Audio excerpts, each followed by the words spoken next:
விருது பெற்ற ராணுவ வீரர் லான்ஸ் நாயக் மீனாட்சி சுந்தரம் குடும்பத்தினருடன் முதலமைச்சர் விஜய் சந்திப்பு மேற்கொண்டார்.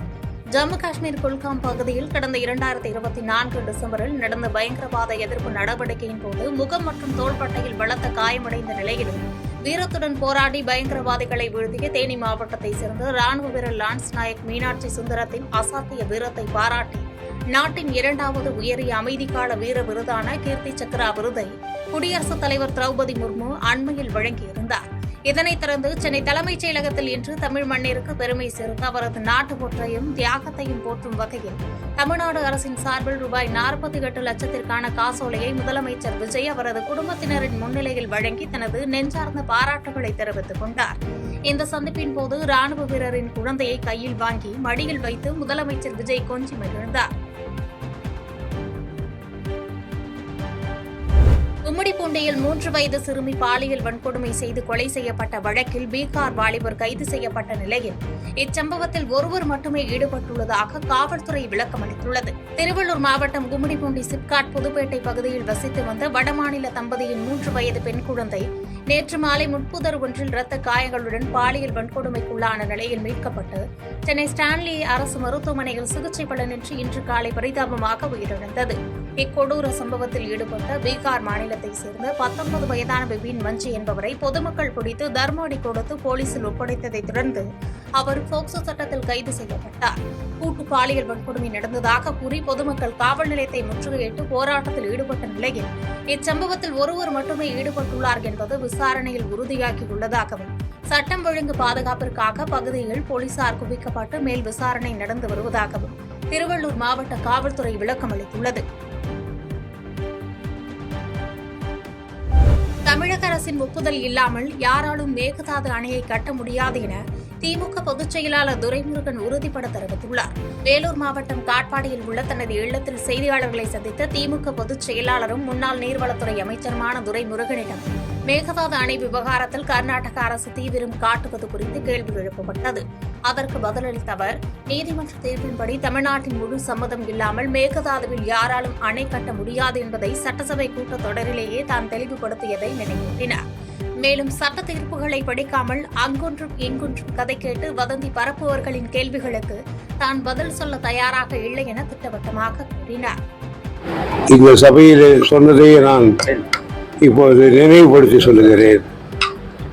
தமிழ்நாட்டினுடைய முழு ஒப்புதல் இல்லாமல் எந்த கொம்பனாலும் மேகதாதை கட்ட முடியாது.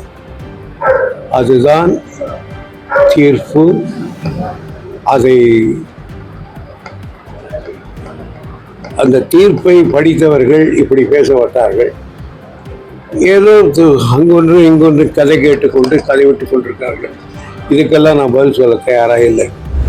மத்திய அரசின் அம்ரித் பாரத் திட்டத்தின் கீழ் நாமக்கல் ரயில் நிலையத்தில் ரூபாய் 24 கோடியில் நடைபெறும் மேம்பாட்டு பணிகளை பாஜக மாநில துணைத் தலைவர் KP ராமலிங்கம் நேரில் ஆய்வு மேற்கொண்டார். பிரதமர் நரேந்திர மோடி தலைமையிலான மத்திய அரசின் சாதனைகளை விளக்கும் நாடு தழுவிய பிரச்சாரத்தின் ஒரு பகுதியாக நாமக்கல் ரயில் நிலையத்தில் அம்ரித் பாரத் திட்டத்தின் கீழ் ரூபாய் 24 கோடி மதிப்பில் இறுதிக்கட்டத்தை எட்டியுள்ள நடை மேம்பாலம், மின்தூக்கி, மேற்கூரை உள்ளிட்ட விரிவாக்கப் பணிகளை பாஜக மாநில துணைத் தலைவர் KP ராமலிங்கம் மாவட்ட நிர்வாகிகளுடன் இணைந்து ஆய்வு செய்தார். பின்னர் செய்தியாளர்களிடம் பேசிய அவர், இந்த மேம்பாட்டு பணிகள் வரும் செப்டம்பர் மாதத்தில் பிரதமரால் திறந்து வைக்கப்படும் என்றும், முந்தைய ஆட்சியை விட தற்போது தென்னக ரயில்வேக்கு ரூபாய் 7,611 கோடி வரை நிதி ஒதுக்கீடு அதிகரிக்கப்பட்டுள்ளது என்றும் குறிப்பிட்டார். மேலும் நாமக்கல் ரயில் நிலையத்திற்கு காவிரி குடிநீர் வழங்க தமிழக அரசு நடவடிக்கை எடுக்க வேண்டும் என்றும், சென்னை சேலம் ரயிலை கரூர் வரை நீட்டிக்க முயற்சி நடந்து வருவதாக தகவல் தெரிவித்தார். மக்கள் நலனுக்காக தமிழக முதலமைச்சர் மத்திய அரசுடன் இணக்கமாக செயல்பட வேண்டும் என்றும், அண்ணாமலை தற்போது தொண்டு நிறுவனம் நடத்தி வருகிறார் என்றும் விமர்சித்தார். என்ன இந்த தேசத்திற்கு பாரத பிரதமர் செய்திருக்கிறார் என்பதை வெறும் வாய் வார்த்தையால் சொல்லுவதில் பலனில்லை. நேரடியாக அந்தந்த பகுதியிலே என்ன நடைபெறுகிறது என்பதை காட்டுவதற்காகத்தான் இப்பொழுது கூட நாமக்கல் ரயில் நிலையம் ஒரு கிராமப்புறத்தை சேர்ந்த ஒரு மாவட்டத்தினுடைய ரயில் நிலையம். அந்த ரயில் நிலையம் புதிதாகவே இந்த கரூர் சேலம் இருப்பு பாதை போடப்பட்டே கொஞ்ச நாள் தான் ஆகிறது. அந்த நிலையிலேயே இந்த ரயில் நிலையத்தினுடைய வளர்ச்சிக்கு நம்முடைய சுதந்திர இந்தியாவுடைய 75வது ஆண்டு சுதந்திர விழாவை முன்னிட்டு 1275 ரயில் நிலையங்கள், இதே போன்ற 1275 ரயில் நிலையங்களை வளர்ச்சி பெறுவதற்காக பாரத பிரதமர் தனி நிதியை ஒதுக்கி இந்த வளர்ச்சிக்கான உதவி செய்தார். அந்த வகையிலே பார்த்தால் 24 கோடி ரூபாய் இந்த ரயில் நிலையத்திற்கு ஒதுக்கப்பட்டு இந்த ரயில் நிலையம் இன்றைக்கு எல்லா வசதிகளையும் பெற்றிருக்கக்கூடிய ஒரு நிலையமாக உயர்ந்திருக்கிறது. இதனுடைய முழுமையான பணிகள் முடிவு பெற்று வருகிற செப்டம்பர் மாதம் பாரத பிரதமரால் அது திறந்து வைக்கப்பட இருக்கிறது. வேப்பூர் அருகே மழையால் குளிர் தாங்காமல் ரயில் தண்டவாளத்தில் படுத்துறங்கிய 70க்கும் மேற்பட்ட ஆடுகள் ரயில் மோதி இறந்தது கால்நடை வளர்ப்போர்களிடையே பெரும் கலக்கத்தை ஏற்படுத்தியுள்ளது. கடலூர் மாவட்டம் வேப்பூர் அடுத்த இலங்கையனூர் ரயில்வே கேட் அருகே நேற்று இரவு பெய்த மழையின் காரணமாக ஏற்பட்ட குளிர் தாங்க முடியாமல் ராமநாதபுரம் மாவட்டத்தை சேர்ந்த விவசாயி ஒருவர் மேய்ச்சலுக்காக கொண்டு வந்திருந்த 70க்கும் மேற்பட்ட செம்மறி ஆடுகள் ரயில் தண்டவாளத்தில் படுத்திருந்ததாக கூறப்படுகிறது. அப்போது விருத்தாசலத்திலிருந்து சேலம் நோக்கி சென்ற மும்பை எக்ஸ்பிரஸ் ரயில் எதிர்பாராத விதமாக ஆடுகளின் மீது மோதியதில் அவை உடல் நசுங்கி சம்பவ இடத்திலேயே உயிரிழந்தன. இதுகுறித்து மங்களம்பேட்டை போலீசார் வழக்கு பதிவு செய்து விசாரணை நடத்தி வரும் நிலையில் விபத்தில் சிக்கியிருந்த ஆடுகளின் உடல்களை ரயில்வே ஊழியர்கள் ஜேசிபி இயந்திரங்கள் மூலம் அப்புறப்படுத்தி புதைக்கும் பணியில் ஈடுபட்டனர். செய்திகளை உடனுக்குடன் தெரிந்து கொள்ள கீழ்க்கண்ட கேபிள் மற்றும் டிடிஎச் நெட்வொர்க்குகளில் எம்நாடு செய்தி தொலைக்காட்சியை காணுங்கள்.